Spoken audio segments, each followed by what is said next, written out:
Pasir Putih bakal berubah wajah? Tak lama lagi, kawasan kita akan jadi nadi utama ekonomi Kelantan apabila siapnya projek mega ECRL. Bayangkan, perjalanan dari Pasir Putih ke Lembah Kelang tak lagi memakan masa yang panjang. Lebih cepat, lebih mudah dan yang paling penting, banyak peluang pekerjaan serta pelaburan yang akan masuk ke sini.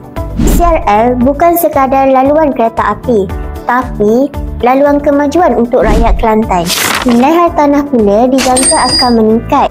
Bisnes tempatan semakin rancak dan peluang ekonomi terbuka luas untuk semua lapisan masyarakat. ECRL ialah harapan baru untuk anak muda, peniaga dan pelabur tempatan yang mahu maju bersama negeri.